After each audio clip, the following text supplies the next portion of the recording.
সে যদি জেলখানে না যেত মিথ্যা মামলায়, তাহলে তার লিভার ট্রান্সফার, তার লিভারের যে সমস্যা, তার সেই লিভারের চিকিৎসা আমরা করতে পারি নাই। মুক্তি পাওয়ার পরে লিভার ট্রান্সপ্লান্টের জন্য কন্ট্রোল নেওয়া হয়েছিল, সেখানে তার যেহেতু তার বয়স বেশি, তার জন্য সেই লিভার ট্রান্সপ্লান্টটা হয় নাই। লিভার সিস্টেম এটি সবচেয়ে জটিল রোগ, প্রায় তাকে খুব কষ্ট দিচ্ছে, সেই জন্যই বারবার তাকে এবার কেয়ারে চলে আসতে হচ্ছে। আজকে খুবই খারাপ অবস্থা এবং আইসিইউতে আছেন এবং আমরা সবাই উদ্বিগ্ন।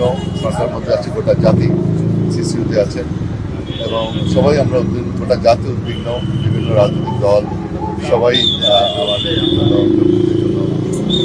চেয়েছেন এবং মাননীয় প্রধানমন্ত্রী আমিও দোয়া চেয়েছেন এবং আমরা গোটা দেশবাসীর আজকে অভিভাবক।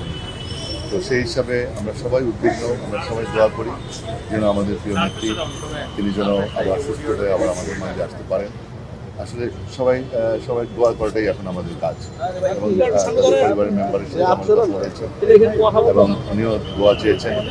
আমাদের একমাত্রই এখন আবেদন গোটা জাতির কাছে যে আমাদের প্রিয় নেত্রী দেশের জন্য যিনি গণতন্ত্র উদ্ধার করেছেন, জয়ের বিরুদ্ধে আন্দোলন করেছেন, অনেক দীর্ঘ লম্বা ইতিহাস, সেই আমাদের প্রিয় নেত্রী যেন সুস্থ হয়ে আবার আমাদের মাঝে আসেন, এটাই আমাদের আবেদন।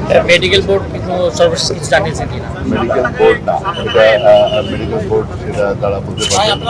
আমি শুধু বলতে পারবো যে আমি ফ্যামিলি মেম্বারের সাথে কথা বলেছি, আমি তো আর কিছুর ভিতরে যাই না। তো এটা মেডিকেল বোর্ড এবং আমাদের ডাক্তার জাহিদ ভাই টোটাল পর্যবেক্ষণে আছেন, তারা দেখতে পারবেন। আমি শুধু আমি তাদের ফ্যামিলি মেম্বার, ছোটো ভবিষ্যৎ দেখা হয়েছে, তার কাছ থেকে আমি সব কিছু জেনেছি। আপনারা সবাই দোয়া করবেন, দোয়া চেয়েছেন, আপনারা সবাই দোয়া করবেন।